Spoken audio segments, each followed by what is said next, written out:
The reservation is confirmed for 7. This person will be seated separately, please. That voice ringing out cheerfully belonged to my mother-in-law, a woman who relishes giving me a hard time. But that's all going to end today. Knowing a secret, I've decided to expose everything in front of all of our relatives. My name is Emily. I'm a 28-year-old chef.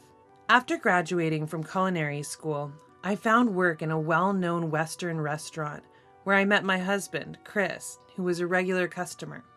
My husband runs a family-owned electronics store in our local area, which has been in his family for 3 generations. Last year, after his father passed away, Chris formally took over as the 3rd-generation owner of the store.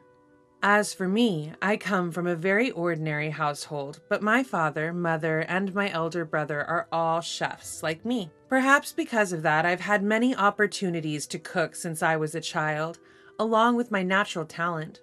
I graduated at the top of my class from culinary school. I am rather shy, but cooking has always been my pride and joy. At least that was the case before I married Chris. As soon as we got married, I started living with my mother-in-law. Chris has always lived at home, and his father's death was still recent, so he pleaded with me to move in because he was worried about his mother. I was looking forward to our married life. I knew that since Chris was the eldest son, we would have to live with his mother someday, but I never thought it would happen this soon. I thought I should have told him about my reservations before we got married, but the circumstances were what they were, and I didn't want to be seen as an unpleasant woman. But what's done is done. However, when we started living together, my mother-in-law was very kind at first. She brought me home cream puffs from the bakery I liked, and regarding the household chores, she, being a housewife, would say, "You're working, so it's fine," and took on most of the work herself. She cooked every meal, but I could never get used to her taste. No matter what she cooked, the taste was always too strong. I heard that she was originally from the southern part of the country. I remember seeing on TV or reading somewhere that people from the South prefer salty foods. But that's just one example. Some of my coworkers from the South prefer less salty food.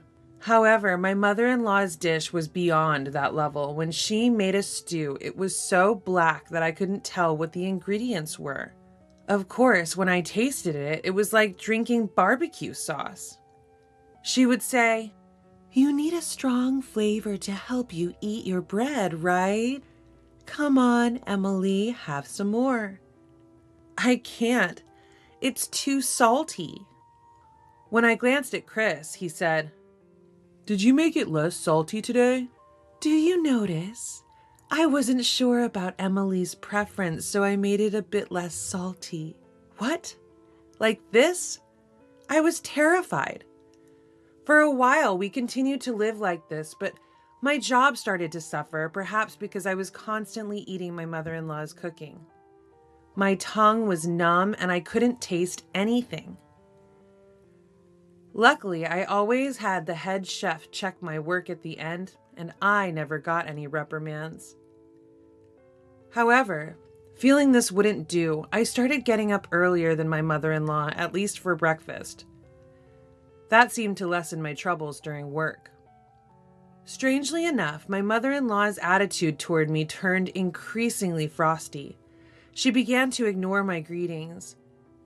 Then she started criticizing the food I cooked. It's tasteless. Emily, don't forget to season just because you're busy. What's your game?" "Wait, what? Mother-in-law, I've seasoned it properly. Here, taste it." I had her taste it, but she retorted, "Your seasoning is bland. Can't you even understand that? But adding more would be unhealthy. What's wrong with enjoying good food? Don't get too carried away just because you're good at cooking." With that, she poured in an excessive amount of soy sauce over the dish I had prepared.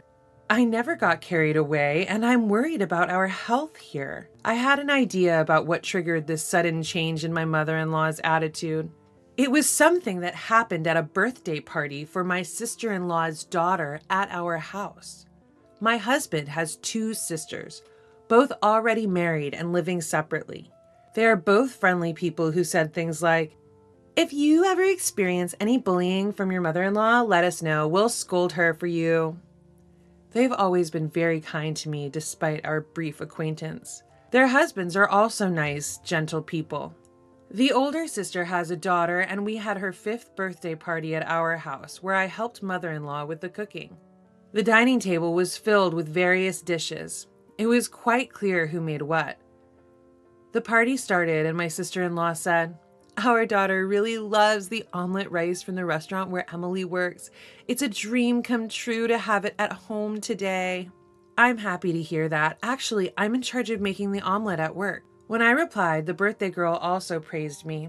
"The food from the omelet lady is delicious." Watching these conversations, my mother-in-law was not amused. "Look, Grandma's stew is also delicious." She tried to get her granddaughter to eat her signature dish, but the little girl protested. "No, it hurts my mouth when I eat that." My sister's husbands, being considerate, did eat my mother-in-law's food, but after just a few bites, they asked me, "Sorry, could I get some more water?" Their water glasses were empty after just a few bites.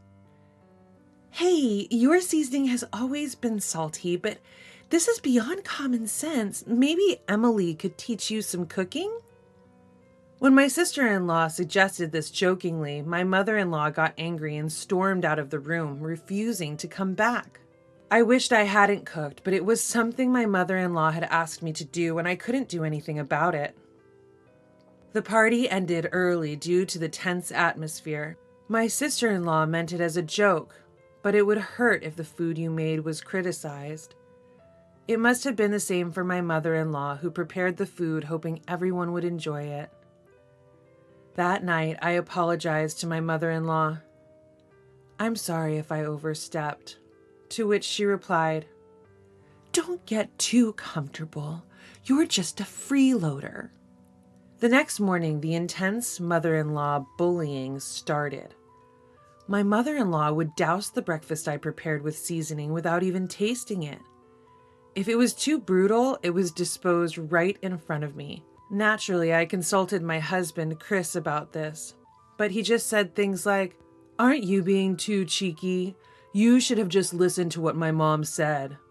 Or, "You're overthinking it," as if it was none of my business. To top it all off, despite us only being married for half a year, Chris started coming home later and later, often not returning until the date had changed. He kept using his work as an excuse, even skipping his niece's birthday party. That's the kind of man he was. Our marital life was falling apart. Of course, I thought about divorcing, but we had only been married for 6 months, and I knew it would upset our parents, so I hesitated to take the plunge. Then one day, an event occurred that worsened the situation even further. My mother-in-law slipped on the stairs and injured her leg. My sister-in-law offered to come and help, but incredibly, my mother-in-law chose me.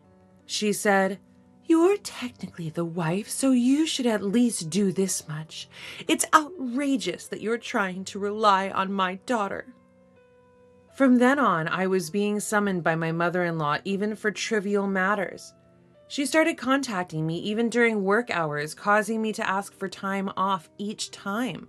My coworkers told me it was okay, but I felt guilty and eventually quit my job.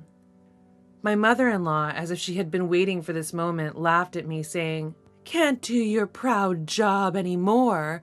How pitiful." From then on, not only during the day, but also at night, I was suddenly summoned by my mother-in-law, and I had no time to rest. Even when I tried to talk to Chris, there were more and more days when he wouldn't come home. He said he was sleeping in his company's office, but I'm sure that was a lie. I had already made up my mind. However, I couldn't just leave without doing anything, so I decided to take revenge on them. Later on, while the 3 of us were having breakfast, I brought up the topic. "Please divorce me." They both looked surprised, saying, "What are you talking about? We haven't been married for a year yet. It's you who will be laughed at. Are you thinking I'm cheating? Ridiculous. That's right.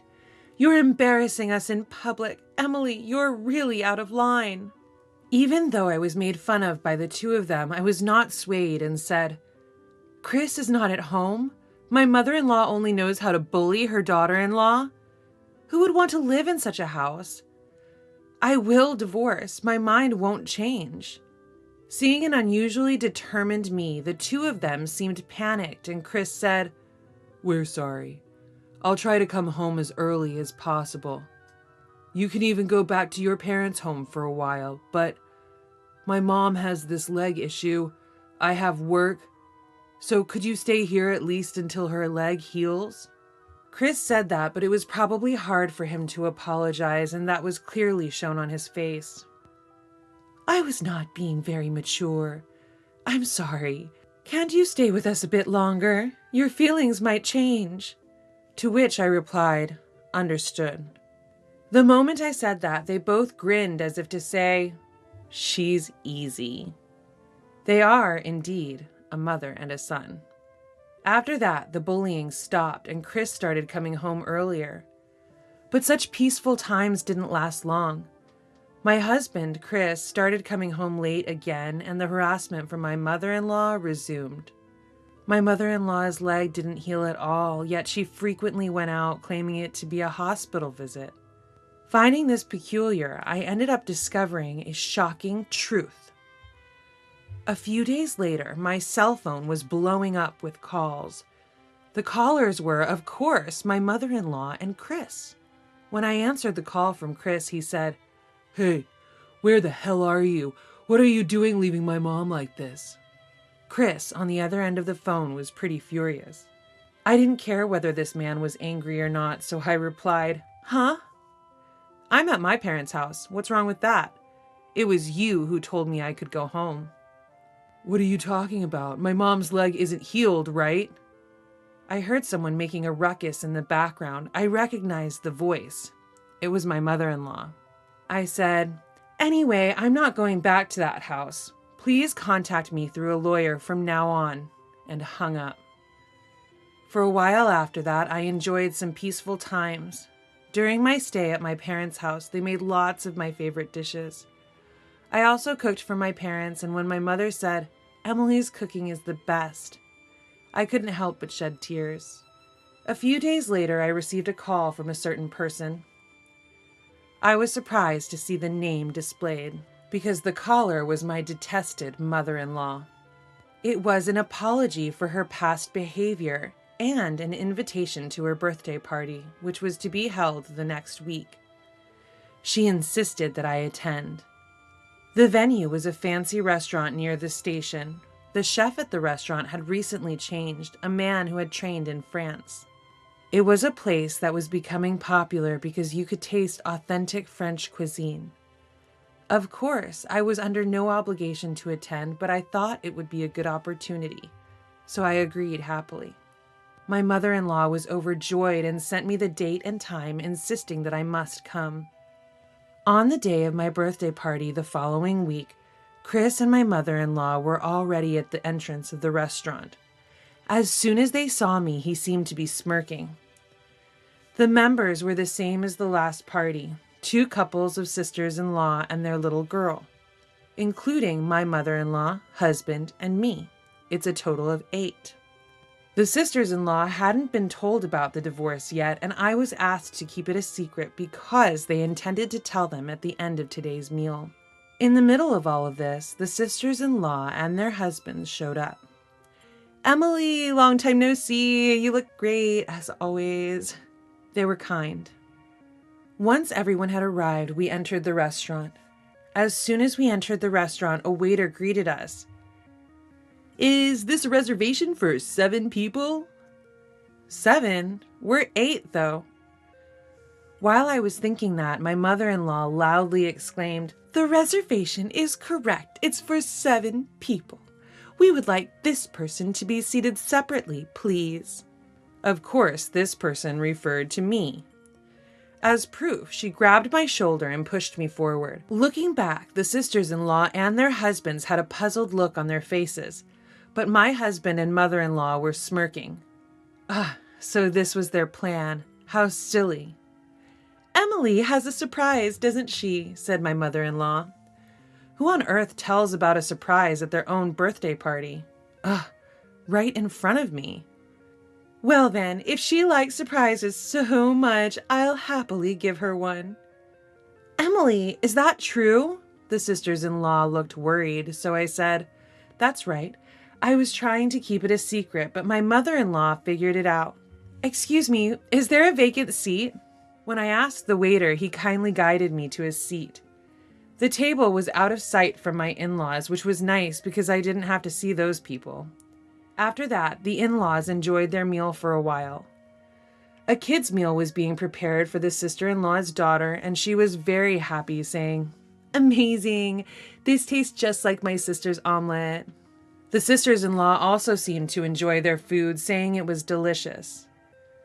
For some reason, my mother-in-law was proud, saying, "See, ever since the chef changed, the taste has improved significantly. The meat dishes after this are exquisite," she bragged proudly. In harmony with that, my husband nods in agreement. Next, it was finally time for the meat dish that my mother-in-law had been talking about to be served. A delicious-looking dish was placed in front of my sister-in-law and her husband, but no matter how long we waited, no food was brought to my mother-in-law and husband. Growing impatient, they summoned the waiter and demanded, "What's going on here?" The loudness of my mother-in-law's voice echoed throughout the restaurant, something that seemed out of place in a fancy restaurant. Some customers even grimaced at the commotion. "The chef himself will be bringing your dishes. Please wait a little longer." When the waiter replied in this manner, my mother-in-law responded, "Oh, really? Is it because we frequent this place so much?" She didn't seem completely displeased. "Sorry for the wait." They turned around as if to say, "We've been waiting." But upon seeing who brought their dishes, their eyes bulged out in shock. And no wonder. Standing in front of them, clad in a chef's coat, was me. "What? Emily? What are you doing?" "Aha! So that's what a surprise is. Emily, you're full of surprises." While the in-laws said this, my husband and mother-in-law had faces that said, "This was not what we were expecting." I laid out the dishes without caring. "I made this especially for you based on your preferences." The dish placed in front of my mother-in-law was a black lump doused in a plentiful amount of black sauce. Of course, it was thoroughly flavored with soy sauce. "For the final touch, please add this," I said, pouring extra soy sauce on for her. She was shocked and froze on the spot. "Furthermore, we also have a special menu for this customer." I placed a plate in front of my husband, haphazardly lined with batteries ranging from size AA to D. "And for an additional flavor, please use this," I said, placing an entire bottle of soy sauce right in front of him. Because he always harps on about work, I arranged batteries for my husband, who loves his job as an electrician. I even selected the most expensive batteries sold at other electronic stores, so I expect some gratitude. Seeing this, my nieces were laughing hard. My sister-in-law and her husband had looks on their faces that said, "Isn't this a bit too much?" My mother-in-law and husband, with red faces, yelled, "You're making fools of us and this restaurant for allowing such a thing. Call the manager." As my husband said this, the manager appeared and said, "That would be me." "What the hell are you thinking? We are the customers here. We'll sue you." Hearing that, the manager replied simply, "Is that so? In that case, we'll be suing you two for disrupting our business." "Huh?" was their response.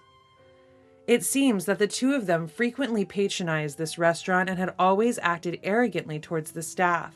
They had a reputation for nitpicking things like, "This is too bland," or "This has no flavor," and never considered the inconvenience they were causing other customers.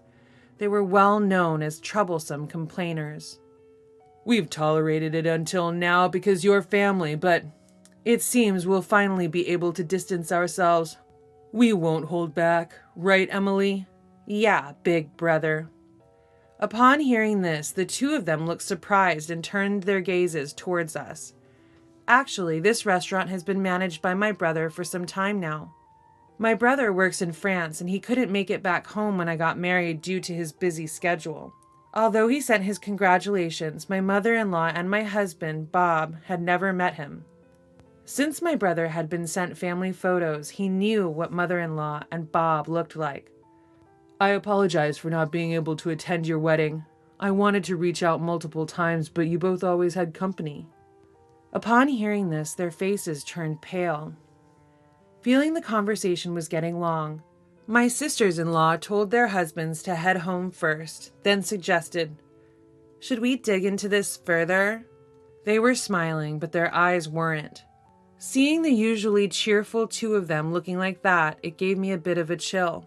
"It's just business. You know, the old guys in the main street, they like these trendy places nowadays."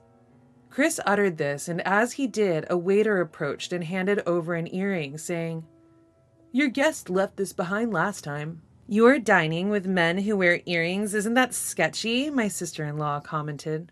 I couldn't help but laugh. "No, sister-in-law, this man has been having an affair with a woman who works at a florist across his shop." Chris's face turned ghostly pale. He looked at me as if asking how I knew, but I had hired a private investigator some time ago. My intuition was correct. Chris had been meeting the woman almost every day after work. This restaurant seemed to be her favorite, and they visited almost every week. Photos of them entering a hotel together and other evidences were plentiful. "I'm serious about her. Marrying you was a mistake. I'll gladly divorce you." Chris, who had been reluctant about divorce, had suddenly changed his stance. Of course, this was quite convenient for me, who wanted a divorce as soon as possible. "Sure, but I'll be claiming alimony, so make sure to pay." "I just landed a big contract recently. I'll gladly pay," he laughed. "That's good to hear. Then about you, mother-in-law." Up until then, my mother-in-law, who had been silent, shivered. She was not as much of a regular here as Chris, but she was a regular nonetheless. "But I'm already a widow. It doesn't matter." Upon hearing her say this, I decided to share another fact. "I had the PI look into you as well, mother-in-law. Your relationship with your partner seems to be going on for about 5 years. But wait, didn't father-in-law pass away just last year?" "What?" Upon hearing this, my sisters-in-law glared at their mother in anger. No surprise there, the two sisters-in-law were closer to their late father than their mother. Learning the truth, they were furious. I was also surprised, but it seemed strange how detailed the PI was about my mother-in-law.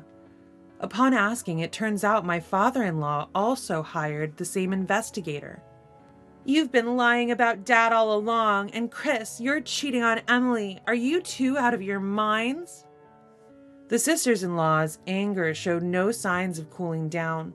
Seeing that it was disturbing other customers, we decided to disperse for the day and regroup at the in-laws' house another day.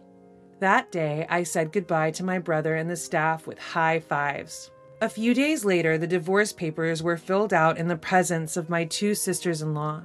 My husband, completely unapologetic, was saying things like, "Well, just don't regret it, huh?"